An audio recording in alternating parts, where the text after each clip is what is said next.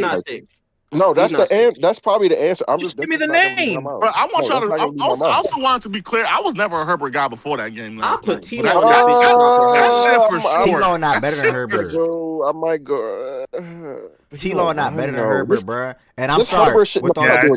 I'm not putting T-Law for a good golf. Okay, wait. I have a question. Just, are y'all doing this based off of talent?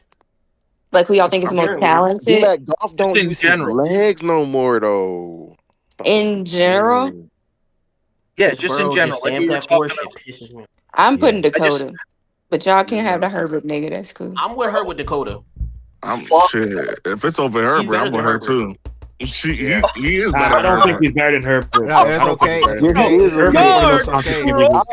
Y'all play around with Dak a little too much, bro. Y'all gotta stop, bro. It's okay. Y'all play around with Dak way too much. Herbert definitely top 7 though. We can't like. It's safe for the most part. Yeah, I would say him next. Bro, the pass and plus the pass, like, bro, he goes every other. Hold on, it's so weird with him because every other year this dude is down, up, down, up, down, up, and it's because of injuries. But whatever, you could put him on here. That's just asinine. Keyword.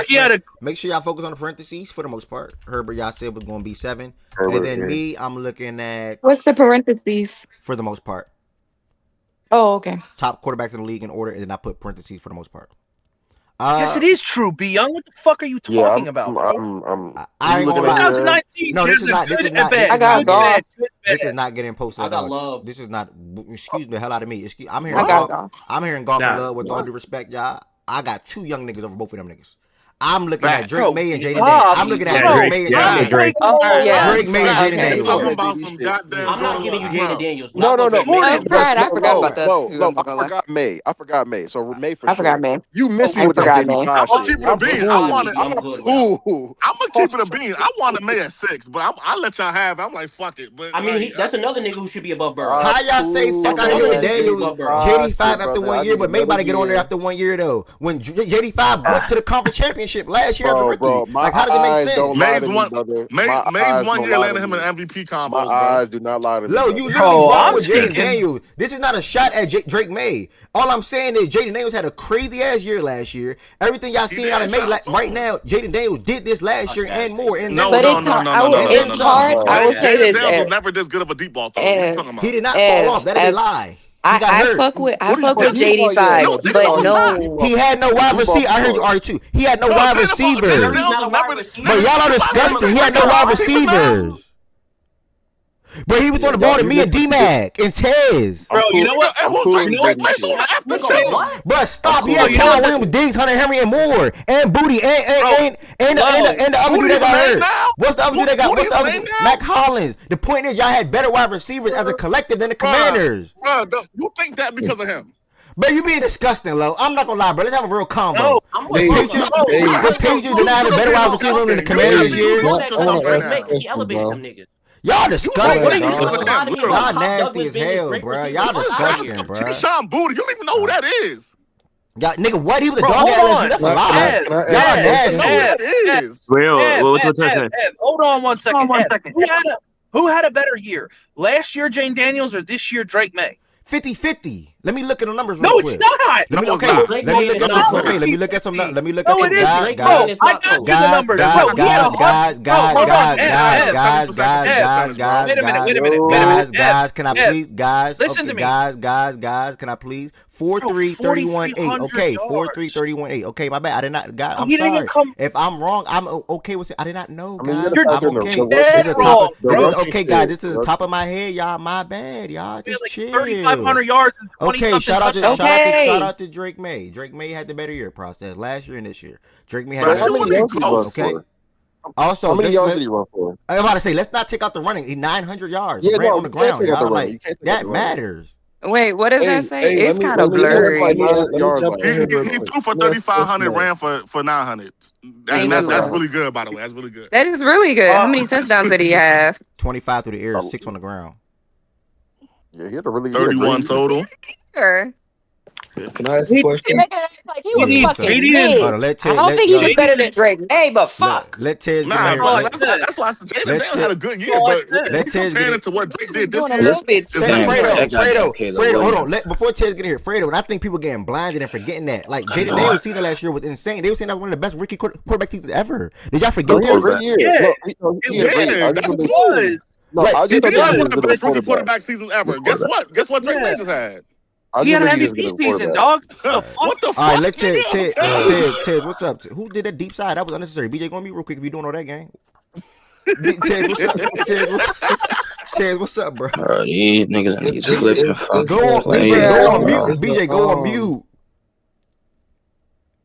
Is the and I will understand this. Is the Burrow thing just games played? I will understand that though. Wait, what you? No, it's when relative to situational weapons.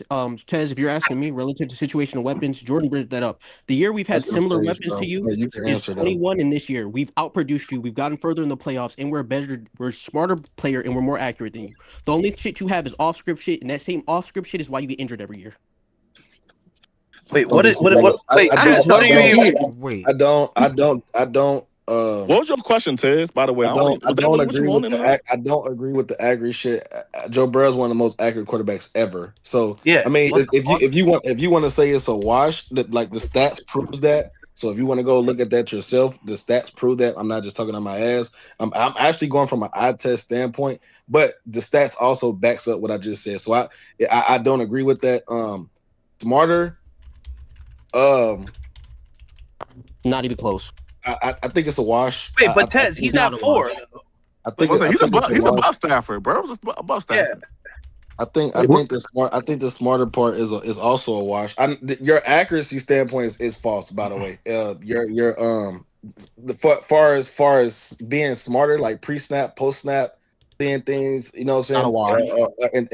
Anticipating for the defense. I think it's a wash. I don't think It's not I close do either. I do think that's a can I talk, bro? I do think Stafford is a smart quarterback. I think he also been that, and I don't agree that Stafford is just a wash smarter quarterback than Burrow. Like, bro, niggas, I've anybody you play, like Burrow is any interview or talks, bro. Burrow is niggas after the game tell him to his face, like, you know what I mean, you're one of the ones, like, no, he's a feared quarterback, bro. Like, niggas respect him. Fuck fans, coordinators respect him. I never heard that from a Stafford standpoint, but I mean, cool. I just like I said, if the argument was games played, then I understand that 1,000%. But from what I'm hearing, this shit just getting out of hand, bro. And I get it. The nigga been hurt. The nigga was hurt this year, but last year, you can't even. I'm not even entertaining what the fuck he did last year. That shit was crazy. And you want to say situational, nigga? You want to go O-line, middle of the pack, bro. Since Burrow been here, this is about to be Burrow's year 7. 6 out of Burrow's 5, because next year ain't started yet. 5 out of Burrow's 6 years, nigga, O-line been bottom 5. You want to throw out the weapons out there? Okay, T. Higgins, Jamar Chase, nigga, T. Higgins played half a season every fucking year. So if you want that to me, that's also a wash. And like, it's the defense 2 years in a row been last in the fucking league. So I mean, it's a lot of context involved when folks talk about Burrow. So that's why I'm up here. I'm trying to see, like, I see for parentheses it says for the most part, but I'm trying to I was listening trying to see what is his but says he's ahead of him. Yeah, so what are you what is this basing off of though? Like, what's the is this year? Because if this is a this year stat, I won't even, like, bro, he was hurt 2.5. He was hurt 75% of the season. I wouldn't even put him on a list if that was me. But if you going based off last 2 years, I said this last year in here talking to y'all. Me personally, I thought him and Lamar was the 2 best quarterbacks last year. So I'm trying to see where's the base of just overall. So your argument basically is that you feel like Burrow should be in the top 3, basically, right? Yes. Okay, that's what. So whose spot is he taking? That's what I got from that. Yeah, you got to give us that answer at that point. Yeah. At that answer, at that point, you got to give us that answer to that question, though. I would say Mahomes. That's fair. Yeah. Okay, now if someone leans Mahomes with the rings and shit like that, then like how you were you? That's why I asked. It's just overall, Tez. Level. It's not a certain amount of years. I thought this was I think this is from what I took from it, a level of play conversation. Like, yes. Okay. So yeah. So that's why I came in and explained. I'm trying to, like, okay, level of play for them, because I seen for the most part, and it kind of threw me off. So I'm trying to for the most part goes with the in order. Like, basically, some niggas can flip Lamar and Mahomes. Some niggas can flip Mahomes and Allen. Some niggas can flip May and Herbert. But for the most part, these are the top 8. Basically, that's what that means. Like, in order for the most part. But shit can be flipped. It's all depending on who you asking, whoever you talking to be honest.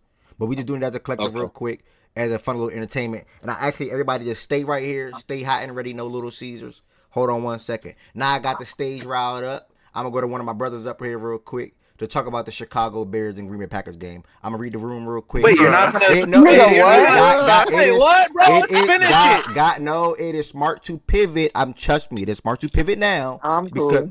If we don't pivot now, we're not going to get to it. All right, matter of fact, bad call, bad read. I made a bad read. This will be easy. You never went to it. Bad read. This will be easy. I juiced the stage up and all that type of shit. That's what the point was. And we going to hit the Bears and the Packers. But okay, cool. Bad read by me. I'm going to pivot back. So we at 8 is May. We at 9 now. I heard Love. I heard Golf. I threw out I'm going Golf, yeah. I said JD5. I'm by myself. I understand. But I said JD5. I'm with you on JD going. So I don't know if I'm putting him here. You said who the other option? They said Love and Golf. I heard those 2 names. I didn't hear anybody else yet. Love, Golf, JD, and I think it's just tough for I'm JD, not bro, gonna because he lie. had an injury-riddled Bro, I was season, about to say bro. after this year, Trevor His season Lawrence. ain't doing him no by favors. Jaden. Ooh, I like the Trevor Yeah, shot. I like T-Law. I like T-Law too. That's a good name. I ain't gonna lie. I like Caleb over Bro, I JD. will never come back if y'all put T-Law over Jared Goff, bro. I don't know what else this dude has to do. Like, I don't like. Maybe if he T-Law's better than all those names, bro. maybe if he What do you mean? runs What for else does he have to do? T-Law. This is he's about. been playing like he's top 3 in almost I never every get metric why the past couple years. why Trevor But I Lawrence don't get and it. Herbert are so overrated. I don't get it. I don't know what Goff has to do, but it's cool. Like, you put him, I and I'm don't not know even. what I don't know what Justin Herbert has to do. He Hold just on. all he Hey, do is sell y'all every playoffs, and he still get ranked top Golf threw 5. for 45. That's what I'm saying. All Y'all he do have is sell Herbert y'all every Golf, offseason. Low, we on the golf same threw for page, my guy. His 45 metrics, around game. his metrics, Agree about yards, Herbert too. touchdowns, completion percentage last 3 years, and low interceptions. By the way, is like top 3, He's top been 4, top top. 3. Like, I don't. He's been top Going But to this two the takes games, past everything 2 like, into years for account. sure. I mean, what do you does mean? this not take everything? And Okay, so then why is Dak ahead of him? What do you mean? I, Why is I Dak ahead of Goff if you're going by the metrics? Because by the metrics, Goff has been. I think that can Go do ahead. more.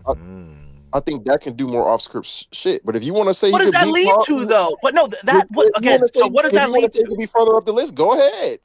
I'm just saying, if you go by straight statistics and all the metrics Appreciate that statistics follow, by that, Swag Master. Dak has the statistics though. No, I'm but not I don't saying. think I'm I was not just about to say Dak Bro, Dak go left. definitely I'm has not the Go making statistics. crazy Dak shit. has Bro, the pull Like up that, if that's the one thing pull that up. nigga got. I'm not No, making. you guys are hold on, bro, because you guys are just completely blinded by this. Go look up Dak's statistics since Detroit has Jared Goff, and Dak since Dak's been on the Cowboys, whatever. Since Detroit has Jared Goff, What year Jared is Goff that? Jared Goff got to Detroit in 2021.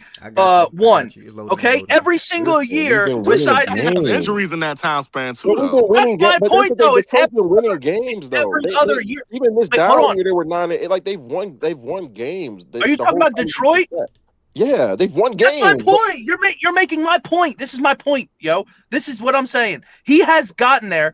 Since he got there, his first year, he didn't have crazy stats. After that, Jared Goff has thrown for 25 plus low interceptions and 4,400 yards every single year with a 99 rating, 100 rating. Every year he's been in Detroit. Dak Prescott has a good year, a bad year, a good year, a bad year, a good year, a bad year, and has no winning in that fucking time frame. Jared Goff has been to an NFC championship. He's been in the playoffs a lot. He always has a winning record. So why the fuck would Goff not be above Prescott? I don't like No, you I put don't Dak like on the there.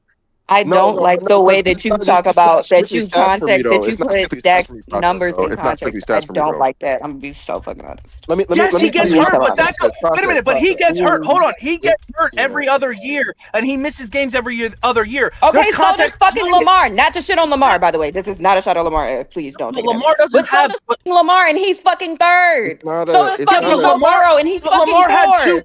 But Lamar had So like, two what the fuck are we back-to-back. talking about, though? Lamar But had what are two we talking back-to-back. about?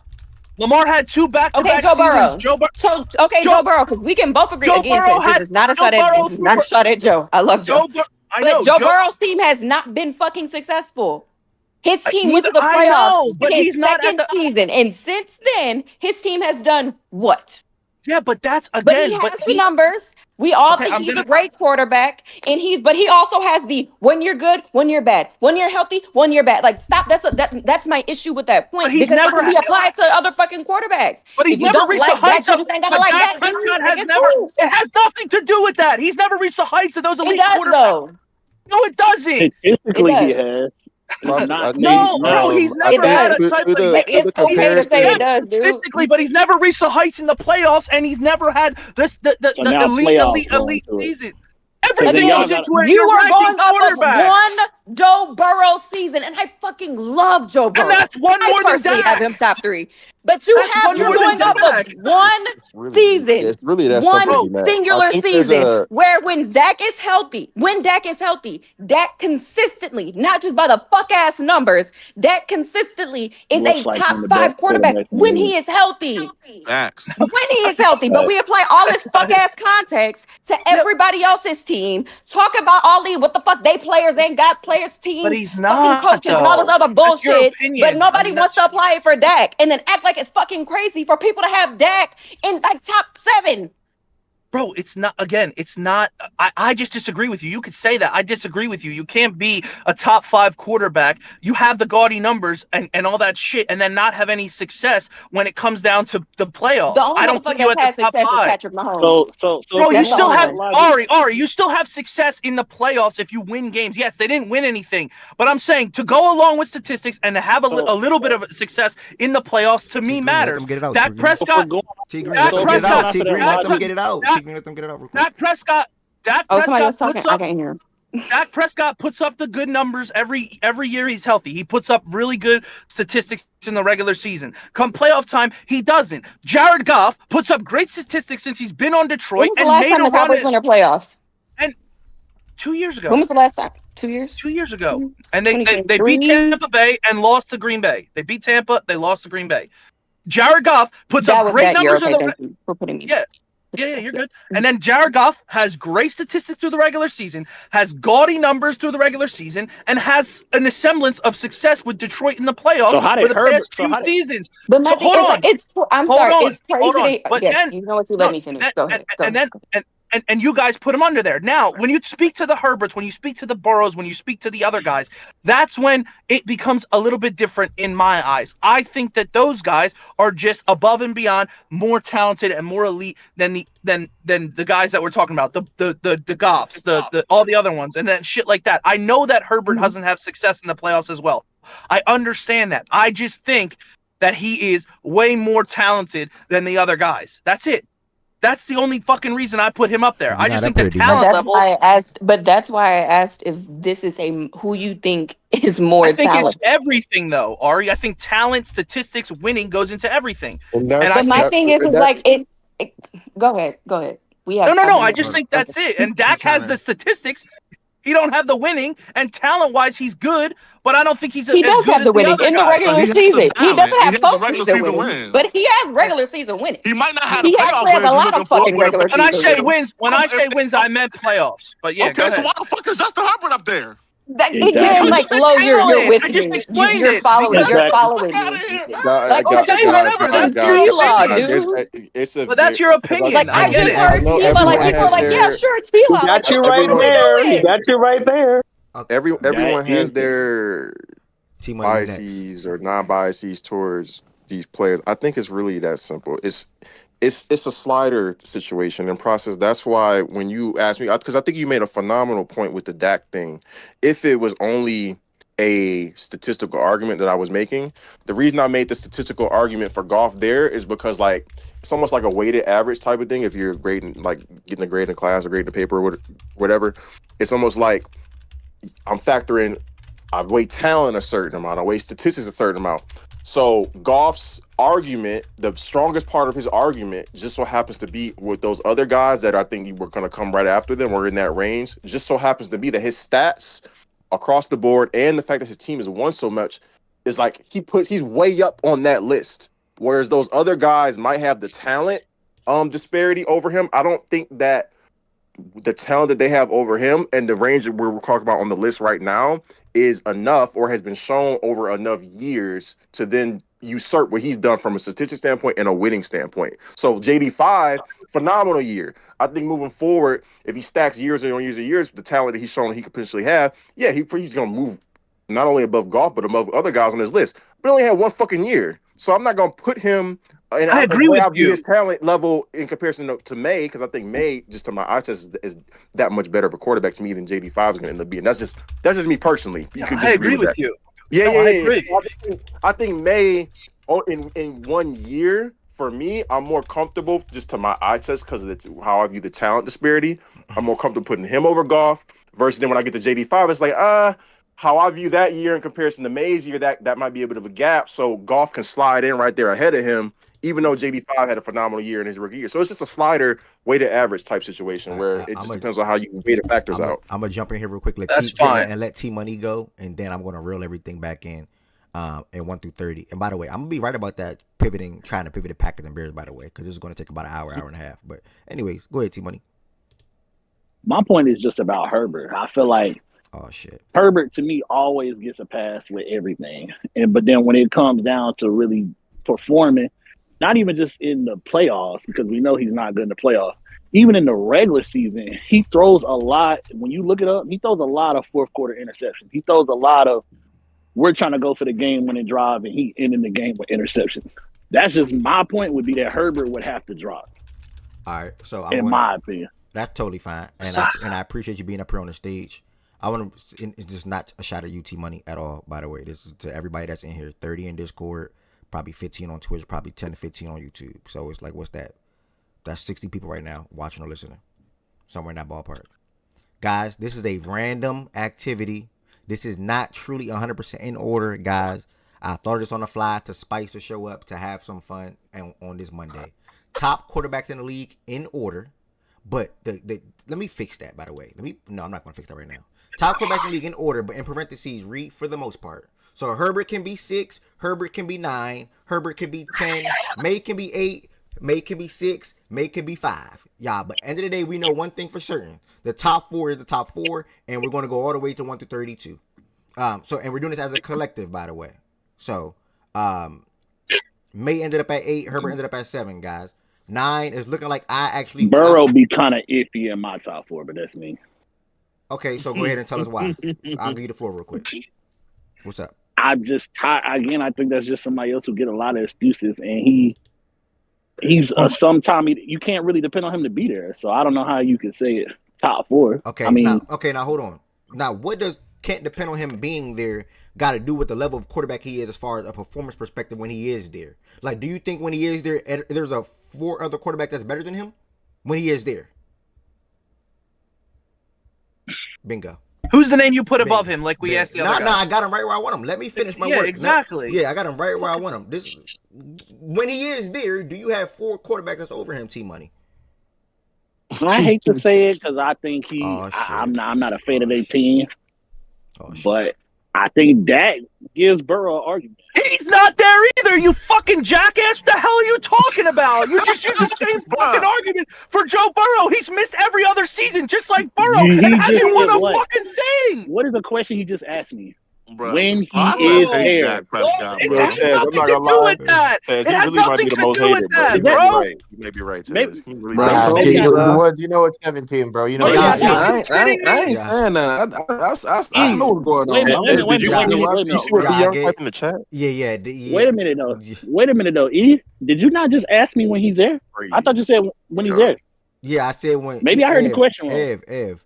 I said when he's there, what 4 quarterbacks would you say is better than him? Yeah, so I'm saying when Dak is there, when Burrow is there, I think Dak has an argument. Okay, cool. Oh my God! Right, cool. No, stop. T Money. Oh my goodness. And T Money, I appreciate you up here. By the way, shout out to your Panthers. Y'all played a good game on Saturday. We're gonna get to number 9, y'all. Just to keep it rolling, and kick it up here. By the way, we can get to number 9. I'm switching. Looked at some numbers, heard some facts. Facts and stats. Shit looked insane. Nigga, Jared Goff is my number 9, personally. Anybody got a different name? He's undisputed number 9. We're gonna go ahead. Golf is cool. Golf is a good number 9, bro. I think because we had mentioned his name. What are Love's numbers? You had Love, T? They're not pretty. I have Love, yeah. Why you think Love better? I wonder what Love's numbers do look like. Well, why do you think Love's better than Golf? Go ahead. Wait, so to the level of play. Mazak, are you my assistant? Hold on, T. Mazak, are you my assistant? Yeah, he is, bro. Kill him, my dog, Mazak. All right, shout out to you, Mazak. Go ahead, T. Nah, this year I thought he played like top 5 level. I think there's certain things Jordan Love does off script that Jared Goff can't do since that's what Burrow got 4 over because of off script shit. I just went through the numbers. There's some level off script shit he could do. If you talk about him this year, he had a phenomenal year. And outside of that, like I think there are certain throws and certain things he can do in the pocket and even moving out the pocket and when pockets start collapsing that Goff just can't do physically. Okay. Yeah, okay. Fair. Good argument, bro. I'm open to hearing your arguments. Golf still won out at 9, obviously by the stake of the state or by the overall stage. We're looking at 10, guys. Throw out some names. Don't be afraid. Let me take Dak out of here because he already slotted.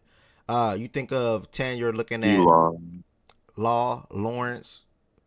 I know y'all gonna continue to hold off on JD5. I'm curious to see where he falls. But Law, Lawrence. No, I think JD5 as said well. love. If And you want to Love, speak in love, me, love, you can. love. Wait, JD5 what's Jordan's numbers again? I'm Now sorry. I'm gonna keep it a bean. 3,300, 23 and 6.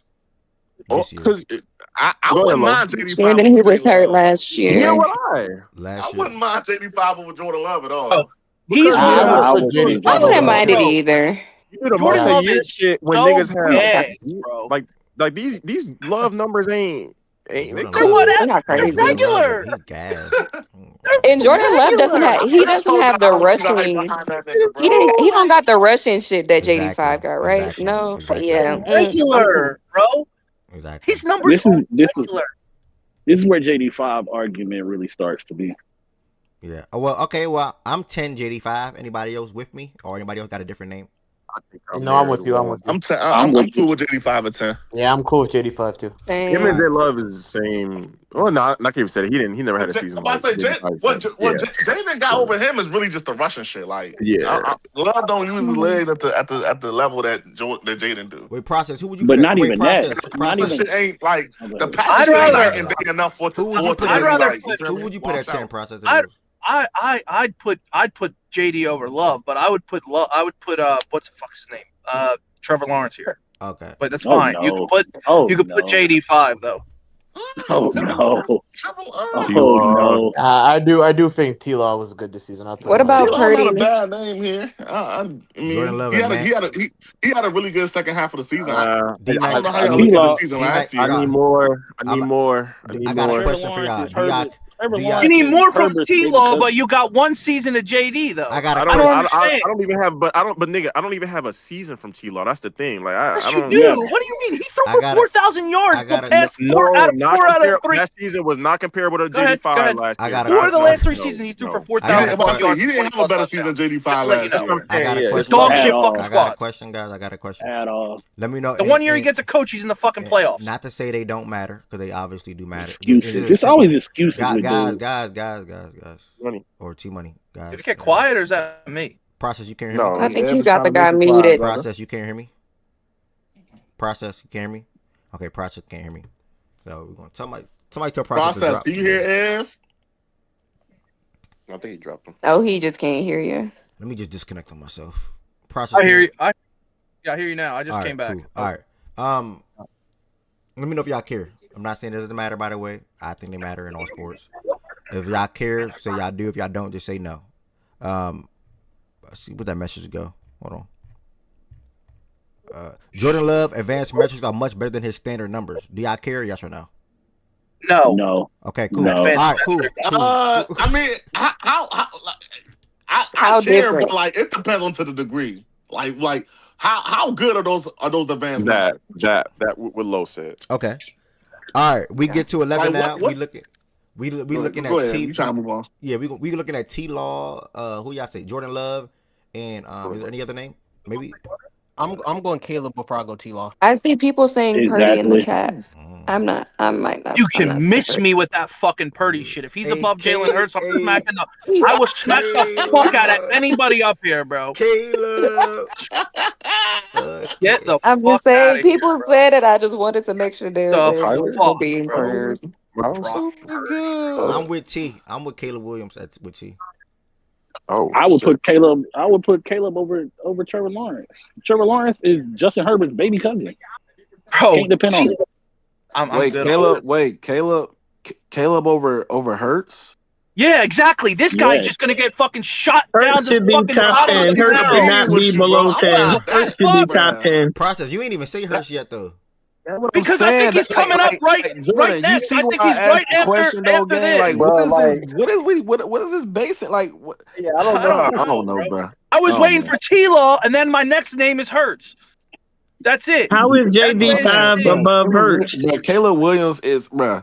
I know in here, bro, be recency bias shit. So the nigga just played yesterday, bro. Yeah, that's why Hurts is all the way down the gutter.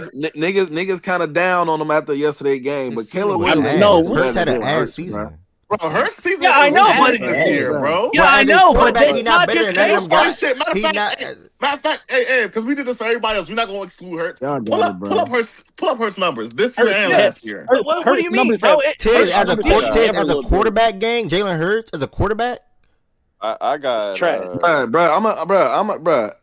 If as a quarterback, I'm gonna be honest, bro. I'm gonna be honest, because Hurts numbers have never looked He good. not throwing Quarterback. 30 touchdowns. He not really slinging the pill. I think I look at a lot of He's shit not different, throwing for bro. 4,000 yards. Hold up. I think I look at a lot of shit different. As a quarterback, it's if you want to put everything into context of what a quarterback does, just quarterbacking itself, bro. I don't think Caleb Williams clears him. I think Caleb Williams just got the more oh shit, wild ass plays, bro. And I genuinely think that's really what it He is. And I clears that think nigga as a passer. I think that What are you kind of talking skews a lot of things for certain quarterbacks in general, bro. Like I feel like niggas gravitate to the wild shit, the old shit plays. Like I mean, bro, it's cool if that's what y'all want to do. That's cool. I'm not trying to push back on what the fuck y'all got going on. I'm just personally not putting Caleb Williams over Jalen Hurts. He's not, bro. Jordan Love isn't better than Jalen Hurts. And they said, look at the statistics. You go by year. Jordan Love has 1 year over 4,000 yards and 1 year over 30 passing touchdowns. Jalen Hurts has 33 total touchdowns this year. You said rushing matters. You said he ain't going to go out there. No, we don't award push touchdowns. You brother. just okay, bro. You We can be don't corny. award It's that. just like, you can Can be I- corny. You can can I be corny speak real about it, quick? but in total touchdowns, he has 30 plus years. You forget he came second in MVP voting 3-4 years ago. You forget that he actually fucking wins games. You fucking dickheads. Jordan Love. If y'all gonna take out James Tush Daniels, all touchdowns, that then shit. move Allen down. Move Allen down if you're gonna take out Tush touchdowns. So nasty. That's not the same as Gina. She be on Josh Allen. That's But not the Miss same. Gina, Josh Allen running 3 niggas over for No, them I'm not touchdowns. on it. No, I'm only going by the statement that was made. I'm not on Allen. I ain't said nothing about Allen. Mahomes But should be somebody over said Allen, tush is what I'm push. So saying. if you're going to take that out, take it out for him too, though. That's all I'm saying. Y'all need to be square across the board. Y'all got a hard time doing that. The Bills is one of the teams that voted to take it away. Them niggas, Miss Gina. Touchdowns in a vacuum. Personally, I'm looking at like the value you add as a runner. Can I say something? Yeah, quick and about besides this year, Jordan, he added plenty of value with his legs. More than fucking Jordan Love. You guys are going off of this year. Yeah, okay, so you're Joe Low. You said, as a matter of fact, pull up the stats. Bro, this year is the shit suck, yeah. I'm being real with you. Go look at Jordan Love's stats. Bro, go look at Jordan Love's stats. Overall, You put Love. We said Jordan Love stats suck, bro. We said that before. But Jordan Love. But these names that you guys are saying before you say Jalen Hurts is fucking asinine. The fact that you're saying these names like Jordan Love and Caleb Williams and Brock Purdy and all the guys. that is not true. Though. Hurts has never had that great passing stats since he been in the league. Well, you think Hurts? Wait, hold on. It doesn't matter about just stats though. We talked about overall, and not even just it's not all about the stats for sure. Wait a minute. Let me. Whatever. Put whoever the fuck. Put the stats away, bro. If you just watch, just put the game on and watch the shit. And watch what Jalen Hurts did this year, bro. That shit. And I watch. That shit don't make you. That shit is mid. Okay, bro. So then why the fuck do you not put Herbert on there if you're just going by the eye test? Because if you just watch Herbert, you could say that he's a fucking talented ass quarterback and he can sling the rock and make. Unfortunately, but you said you disagree with that. Yeah, unfortunately, but you disagreed with it. But can I say something real quick? This the last comment real quick, and I gotta reel it into something. Part of what I look at too is if I'm trusting somebody with a game. If I'm trusting somebody with a drive, and I'm trusting somebody with just a throw when it comes to quarterbacking, when it comes to passing the football, I'm trusting Caleb to go make the game-winning drive over Jalen Hurts. No, you can't. I'm trusting him to go. You can't. Mute him, bro. Mute him. Mute him. Okay, pause. I can't get with you on that. Mute him, bro. We got passes. What was that? Bro. What the fuck? Game winning drive. He said he trusting Caleb. Pause. Y'all pause. Come on, real quick. Go to the fucking Chicago. Go to the Chicago game. Y'all, real quick. I told y'all about Chicago way earlier in the year, and y'all didn't want to listen. T Money. Okay, hold on, real quick, y'all. I knew I was right, guys. I knew I should have won Chicago and Packers. We're going to come right back to the list. The anticipation is still going to be there. We're at freaking 11, nigga, and we arguing about freaking Hurts and Love and Lawrence and Brock Purdy and things like that. We got going Jordan Love. Purdy ain't even in that argument. What's the disrespect with Brock Purdy so much for? I mean, Jordan Love process. No matter process. Hold on. Don't because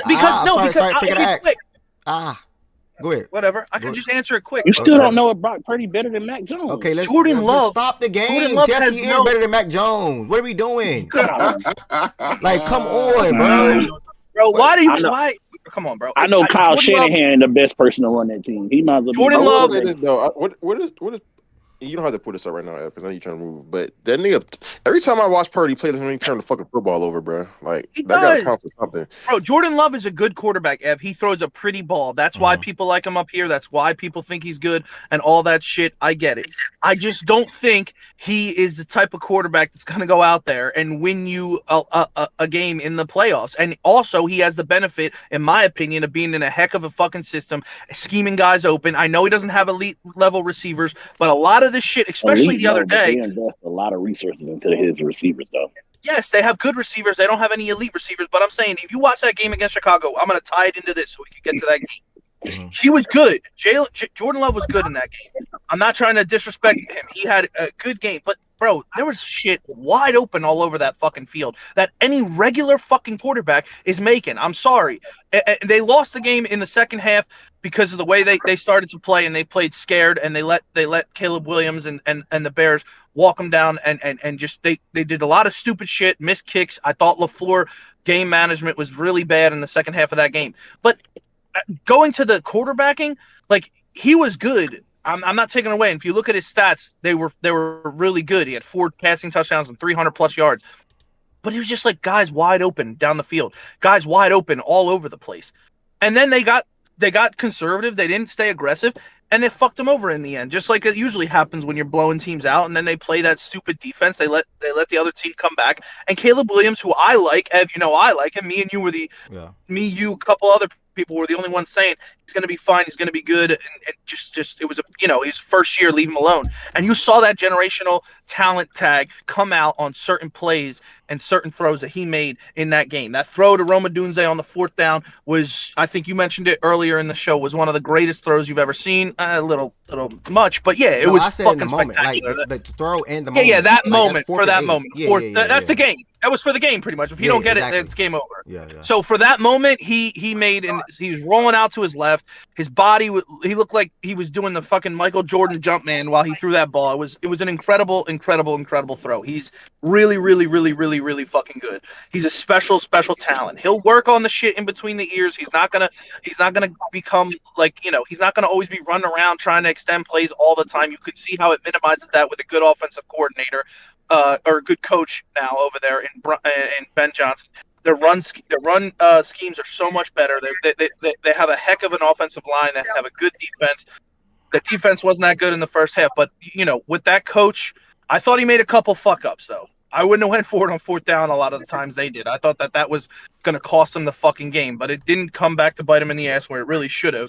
But they were able to come back and win the game off of Caleb's arm, and he showed why he has that tag of generational, because he can make every throw and he can make shit shake when there's plays not to be had. He extends plays with his legs, and I saw a leader in him. I'm not saying that all that rah-rah shit on the sideline getting all pissed off makes you a leader, but you could see how passionate he was to win that game, how pissed off he was when he made fucking plays. He was getting in people's ear. I'm pretty sure Luther Burden ran the wrong route in the first interception, and he was fucking heated about it. It was a miscommunication, but he's going to be fine. Chicago's got something good over there. I think they're a heck of a team.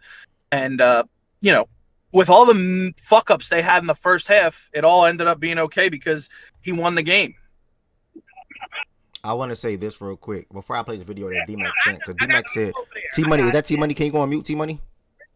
I got him. D-Mac said, wide open guys is a complete lie. So I'm going to watch that 1 minute clip in a second. But, we are. Yeah, man, great breakdown on the game. I agree with everything that you said. Wide open guys for what? Jordan Love? Yeah. No, I'm just saying, you see, that was not just to that game, just in general. Like, they scheme guys open a lot. I'm not saying Jordan Love wasn't making throws. He was good. I said he was good. I'm just saying, more often than not, you see guys getting schemed open down the field, and he's making and he's dropping them in the bucket. But it's just throws that good quarterbacks make. That's all he is, a good quarterback.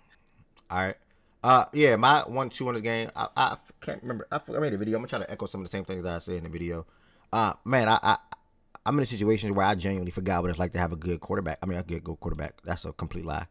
I forgot what it's like to have a good head coach, and Ben Johnson been displaying that this season, first year. I mean, during games, play calling, locker room, building guys up, leading guys to comeback victories, or instilling that confidence in them to have that mindset to still be able to come back. They said one of the things that they watched this offseason was obviously the Patriots come. What the headphones? You left my headphones? Yo, how did that happen up here, y'all? Come on. My fault, brother. Just got off a call. You good, brother? Bro, You Ev, good. put that video up that D-Mac just saw. The first hold on, throws, guys, hold on. I say, to be fair, bro, it's Discord, bro. Discord be doing that. Oh, yeah, my bad, T. Project. Let me finish real quick, brother. Yeah, go ahead. Damn, I lost where I was at. They said they watched the Patriots and Falcons game when it comes to comebacks and things like that. And funny enough, I think there's 25 points in the fourth quarter is the highest mark since the Patriots. I could be wrong, since the Patriots did it against the Falcons in the Super Bowl. And that was an impressive fourth quarter, man. I mean, I heard Jordan in process saying it yesterday when I was on mute. But man, soon as Caleb pump faked that ball, you just knew it was a touchdown to DJ Moore. Great play call at the perfect time by Ben Johnson, to be honest. Fake the screen pass, find DJ Moore going up the sidelines for a touchdown grab. Caleb Williams. Not even just Caleb Williams, the defense. I want to start with the defense. First half, terrible. The defense was god awful in the first half. That's what led to a 21-3 deficit at halftime. And coming out of halftime, they forced the Packers to punt the ball 4 straight jobs. Why the hell did I just say jobs? 4 straight times in the second half to open up that game in the second half.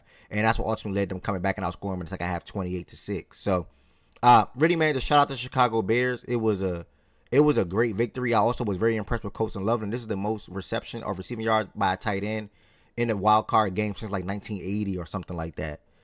So and you see why he was drafted top 12. You see why Caleb Williams went number 1. You see why they made all the moves that they've been making over the last 3 years. Ben Johnson gave Montez Sweat a game ball yesterday. Montez Sweat was a guy that they traded for 3 years ago.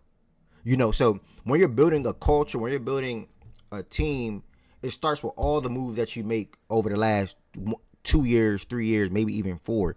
You don't build a team in 1 year.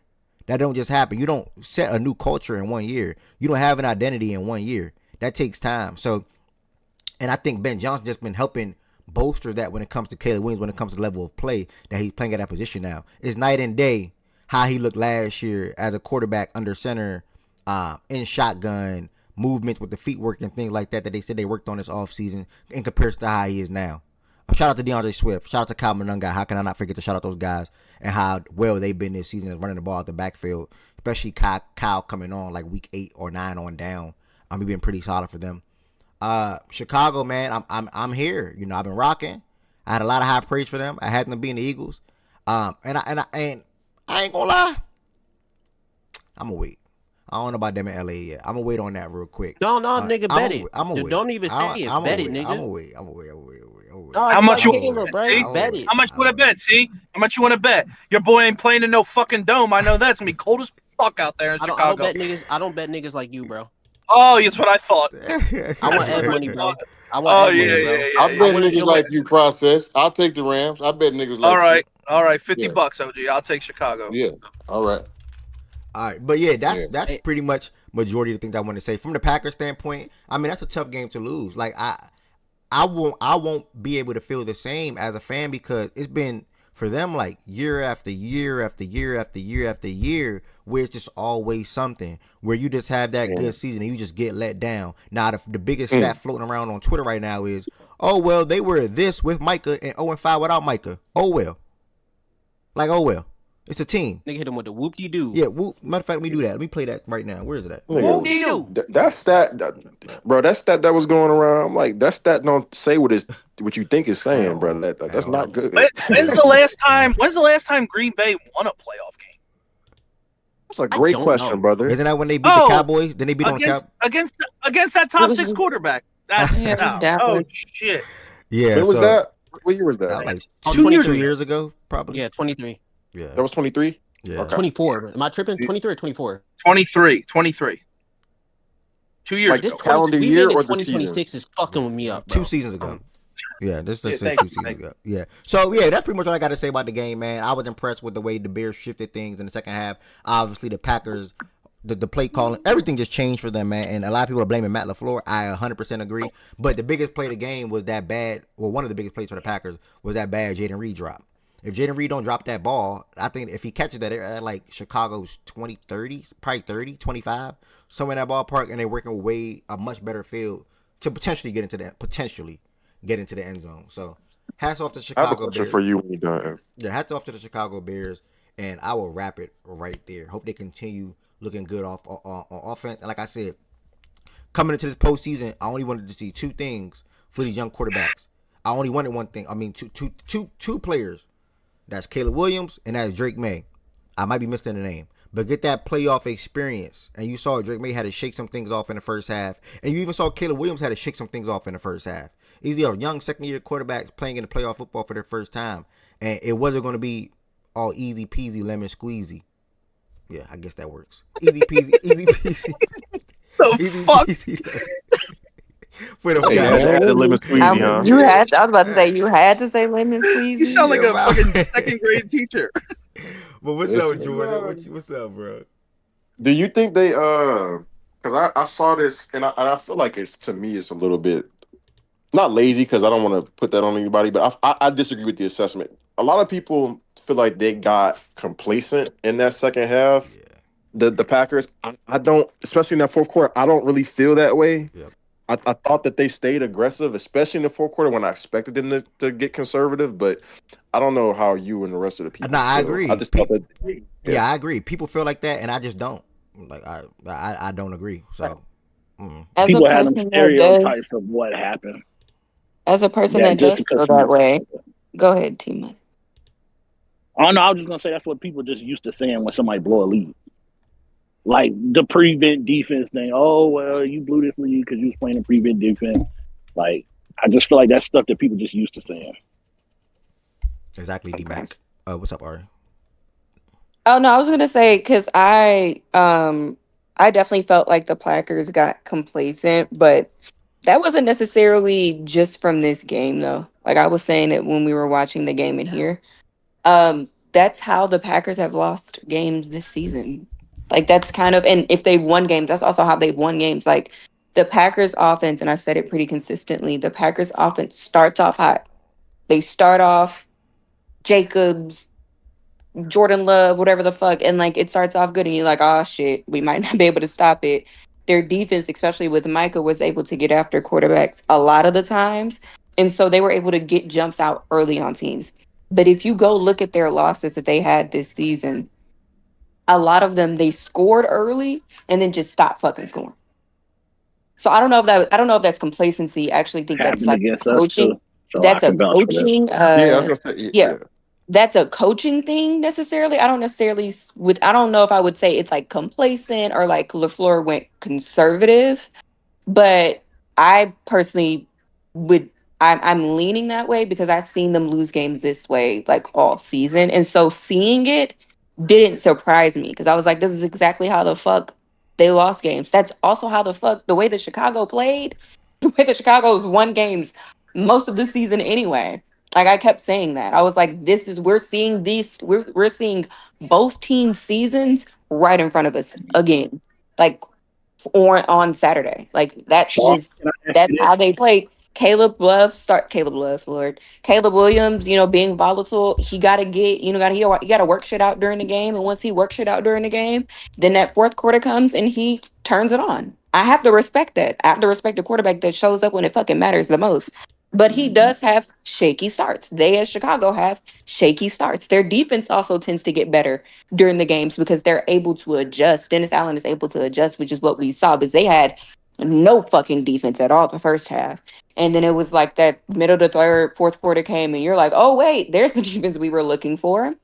And on the flip side for Green Bay, like, they just I don't know if it's comfort. I don't know if it's scheme. I don't know if they're intentionally calling the plays that they call or whatever, but they play in a way to where you would think they have like a Denver or Houston level defense where their defense can just make the other make the other offense, like throw the other offense out of whack.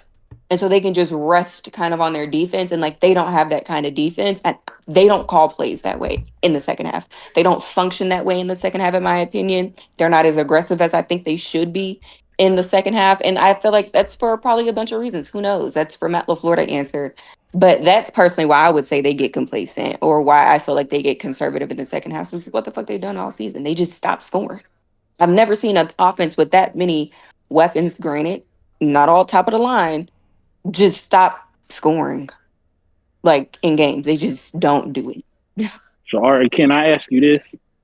Because I experienced that firsthand with the Packers looking like they offense unstoppable and then just turning off. So how often is it? Because I know people are going to blame Matt LaFleur. How often is it? Because I feel like that's what happened with us. How often does Jordan Love just have, what the fuck was that throw that kind of caused that or changed that momentum? I mean, he has them. We saw some of them versus Chicago. But I'm of the mindset that Jordan Love has been with Matt LaFleur his entire career. And if Matt LaFleur does not know that about his quarterback, then there's an issue. But there also is the very real remembrance that, or like things you have to remember, the fact that Jordan Love's number one target and his favorite target and his most comfortable target, Tucker Kraft, has not played and is not playing because he's hurt. So who knows what this offense would have looked like with Tucker Kraft in it? I mean, we saw it for a little bit. I personally have seen this thing with the Packers offense since they played Detroit the first time for the first game of the season. They stopped fucking scoring. Their defense, again, was just able to throw whatever Detroit had out the fucking window. And so when they don't have that, I don't think it's just Jordan Love. I think they all just kind of say, what the fuck? Don't know. Oh, well, maybe we'll try something. And they try to bring it back towards the end in the fourth quarter, and they try to do these rallies and, you know, make shit shake. And like, sometime it work and sometime it don't. Hey, I got a question to y'all about the Bears and Caleb. It seemed like he played his best ball when he under some heat, like he got to make a miraculous comeback or some shit. But I don't know. Like I feel like early in the games he leaves a lot on the table.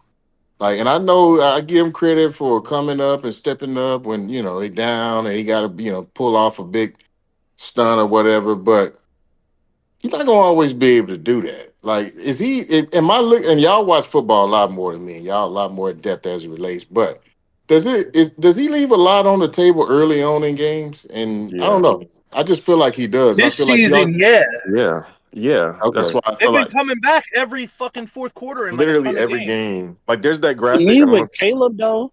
Shit, even in the fourth quarters, he leave the easy throws out there sometimes too in the fourth quarters, nigga. I Like niggas. look at the coach sometimes, but like in his last game, I'm like I could just see the clear frustration on the coach's face. Like, fuck, man, that was so easy. Like, you didn't have I just feel like he leaves a lot of stuff on the table, and I get it. I almost feel like he plays his best.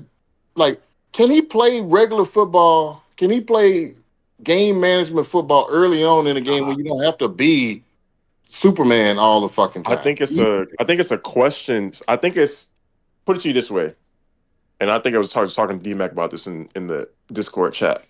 I do think he's made strides, a lot of strides in that regard from this year to last year. So I don't want to ignore that. But I'm not of the mindset to where I just automatically think that he's going to become or be great at that just because he's made strides, because it still leaves a lot to be desired. So I don't think it's just automatic that he becomes great at that shit next year and moving forward. I think that's still a question mark to me, because I see the same shit, and I don't think it's really deniable, because look at how they have to win a lot of their fucking football games and the reasons that is. So I don't think you're reading it wrong at all. Okay, I didn't know if I was bro, crazy. That's the same USC shit, bro. It's just him. That's just who he are. That's just who he always been, bro. Like he's always good. Like you say, he's always good under pressure, bro. When he feel like when it's them gotta go get it moments, he do show up. But that was him in college. He showed up in college too. It's just all they're doing is just translating to the NFL, bro. Now he has gotten better. Now that he's older, you know what I mean? More of a, well, he had a good system at LSU too. I mean, not LSU. Fuck, I just said USC. USC, because he had a That gator was ass though. he had like an NFL. What's dude name? He in the NFL now. It was like a NFL you style talking type. about the old USC coach? Fuck is his name? He You OC talking about now? Steve Carroll? Steve Sarkisian? Sark? Nah, he in the NFL now. What the hell is his name, bro? USC. Lincoln Riley, damn sure Oh, ain't no Chip Kelly. Lincoln. Oh, Lincoln. Lincoln, I don't know NFL. Lincoln Lincoln not in the league. He Can y'all kind hear of me? ran like a You just NFL relevant type. right now. That's all. Nah, Lincoln. Y'all Yeah, hear me? Lincoln. He kind of Okay. had like a NFL type offense for him. So he kind of always been in like a little a decent type of structure. But I think he got better OG with that. But that's just who he always been. Like Can to y'all me, hear me? since I watched. Yes. Yes. And before you go, I appreciate that, Ted. Before you go, D-Mac, I guess, and this is another way I want to try to frame the question. Is he contributing to some of the comebacks that he has to put up, that he has to take on in the fourth quarter? Because you can win a game in the first and second quarter, too, and not have to do much in the fourth. So is he kind of contributing, because he's leaving so much on the table early on, is he contributing to the fact that I'm behind now, I got to put this cape on? Like, is he part of that? I be Yeah. getting the vibe from him that I Just get I from gotta. Bryce. T-Money, let D-Mac That go. part. Let D-Mac go real quick, T-Money. I have to cut you off. Yeah, bro. He got the vibe back. I could not, and I apologize. I'm obviously low. My throat is killing me. I could not disagree more with him being the same quarterback at USC. This is not the same quarterback.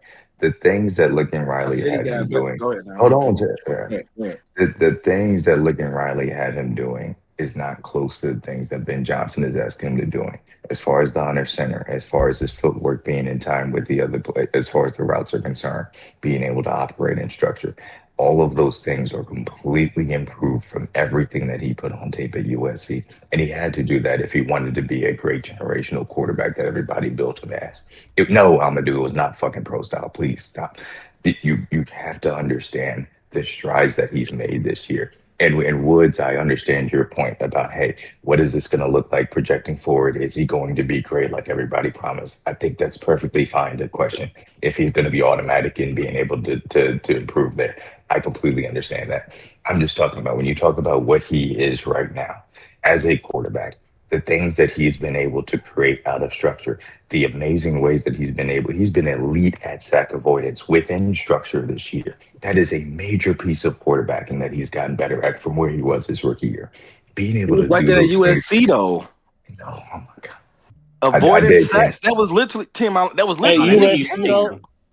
That was literally his game. I don't have the voice to argue. I don't have to argue the voice. I have the voice to argue. I can't. I'm trying. So I understand it. At USC, he was great at avoiding things and getting out of structure. But the specific ways in which he's gotten better at the subtle movements within the pocket, those are the things that he's gotten better at. The subtle ways in which he's been better at operating on time and structure. Those are the things that he had to get better at and has continued to get better at throughout this season. So I understand questioning if he's going to end up going all the way to the ceiling as far as being a top 5 quarterback. I get it. And I thought it was asinine to mention him as a top 10 quarterback right now because he doesn't have the body work to back that up. But the quarterback you're seeing right now has the volatility that sometimes does miss the simple shit. That is absolutely true. But he also creates so much for this offense and he avoids so many negative plays with the ways that he's played too. I'm sorry, I'm getting sidetracked. My personal opinion is simply this. I really feel that the strides that he's made from day one in this offense to day 18, whatever you want to say, week 19, is night and day. And the fact specifically that Ben Johnson chose him to do this is because at the end of the day, Ben Johnson wants to have explosive plays in his offense. And Caleb Williams not only has those explosive plays that he wants to in structure, but also creates so many more explosive plays out in structure. And that's why Ben Johnson came here. So when people talk about him and saying, hey, he's not Ben Johnson's type of quarterback, or he's leaving Ben Johnson things out there, I promise Ben Johnson is watching that tape back and saying, thank God for this kid, because he's creating so much and making my life easier for the things that even I can set up for him. He takes it to an nth degree because he opens things up that wouldn't be there with other quarterbacks. I'm sorry. I can't argue. When I have a chance to, I will have a better voice. I apologize. I hope you guys have a great day. You been singing, Nick? Why you can't talk? You sick? I think that Tez was saying that he with the fourth quarter comebacks and playing like that and putting on the cape where he succeeded at USC. I think everyone knows he got better as a quarterback being in the NFL. That's kind of the way it should go.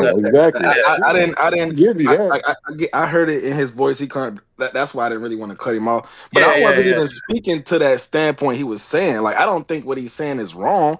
But that ain't even where I was coming from. He was just more laying out X's and O's. Right. From the way that I took OG question, that was more of like a DNA type question. Is that who he is? And that's how I took that question. I didn't take that question as a X's and O's. Did he get better? I said he got better since then as he grew as a quarterback, got older, whatever. But I took OG question different than what E-Mac just answered. The main thing I would say to me is that in college, to me, it felt like Caleb was more so looking to try to make them plays. Oh, I can do this, roll out, spin around, throw it, like trying to make incredible plays. I feel like more so now it feels like I'm not trying to, but if I have to, I can do this. But I just want to see how that's much who he. Bro, like I feel like DNA wise, yes, that's who he is. But I respect that, and he's mature. I would never try to take that away from him. The same thing I said in a different way. I want the nigga to be able to do that if it's necessary. I'm agreeing with both of y'all. Yeah, I want the nigga to be able to do that if it's necessary, and I'm not saying he hasn't got better in certain ways. I'm just saying at the same time, are you leaving smaller things, smaller takes on the table, and in an effort in doing that, now you making the comeback having to be greater. And then now you can play loose and free and do all this, spin around, run 20 yards back, and then go, okay, I get all that. But sometimes, nigga, I just need you to make this quick read, take advantage of this. This was an option for you. You didn't see that. And so now we're going into the third quarter. You down a couple of scores, and now you got to put the cape on again. That's all I'm saying. I feel like he's maturing and learning that as it goes on a little bit. Guys, just to come like even if you watch that big throw he had towards the end of the game, he could have easily took the running back a long time ago. But he was like, I'm gonna make this throw right here. All right, so shout out to OG for answering that question around Caleb Williams, which still pertains to the game, and also myself, process, I think, and Ari. I think that's it.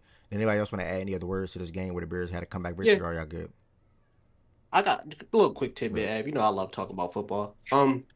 Packers showed what they are all season. Man, you really I think a football Ari nigga. T, I ain't gonna lie. When I first met you, bro, I thought you was a basketball nigga over a football nigga. I watch more football. I like players than football, but I do like football more than basketball, dude. I just like playing basketball more. He can really talk anything. I give him that. And if you can really talk a whole bunch of UFC, boxing, whatever you need. Hey, tell him not soccer or hockey or baseball, but everything else. I watch the American League, buddy. So you can't do that with me. Wait, hold on, hold on, before you go. Y'all shit on the Rockets yet? It's been a couple of hours. Nah, not yet good. They might get a pass. The shit is nasty out there, though. They get a pass today. We get them niggas tomorrow, good. Yeah, we go. Yeah, I wish you nigga, come on with it, nigga. And bring your ass. Take your lunch break when we do, nigga. No pass, Ted. They not getting a pass break when we do, nigga. Pass game. That shit nasty in Houston. I ain't gonna lie. Oh, wait. You mean when I asked them how many West teams they played early in the season, I wasn't hating, and they 12 and 13 versus the West right now? Shit. Oh, they got a versus the West. Oh, it don't matter. They're not contenders. I'm just glad we played 82 and not 40. Yeah, and I bet we have a better record than the Lakers when it's all said and done. Hating. I bet you won't put money on that. We have a better record than the Lakers when it's all said and done. Oh shit! Bro, wait, hold. You know what's funny about this? Because I know he's gonna bring out the fact that I didn't want to bet on Christmas, which I told him I didn't believe in my team on Christmas. That's facts. Damn. So how the fuck you gonna believe in him the rest of the way? Oh shit! That same bet you just tried to offer me, I offered you that on Christmas as well, by the way. You didn't take that. Yeah, we bet. So you acting like I'm running from this bet. I offered you this bet, nigga. Hold on. So first off, we've been had the bet to start the season, and we both said if certain players were not there, then that bet would be null and void. And I re-offered the bets. It's right there. So do y'all want? So bet it right now, y'all. So bet it right now. Yes, 150. Oh record, shit! Yes. Oh my god, that's a bet. That's a bet. T, check chat. T. That's a bet. Yeah, I'm gonna show your motherfucking ass. Now, who else wants some? Good, take your lunch break, nigga. Take your break, nigga. Take a smoke break. Hey, Take a smoke break, nigga. Hey, Process, are you asking for gambling purposes? No, who do you like? What are you talking about? Oh, it's Patty's gonna get his ass, and it's not even close. All right, hold Patty's on. gonna what? AT, close us out. I'm about to Wait, DM you wait, right hold on. You now, said nigga. All right, I got you, brother. Because we trying to get Patty to what? Hold on. You said Patty what? I said Patty's going to get his ass whooped, and it's not going to be No, close. he's not. No, he's T, not. close You us- asked me my opinion, T, and I'm close telling us you my out. opinion. I Close know. us out, T, so we All can this list real quick. bet. The thing I was going to say is, like, for the Green Bay shit, they did what they did all year. Score in the first half, disappear in the second half.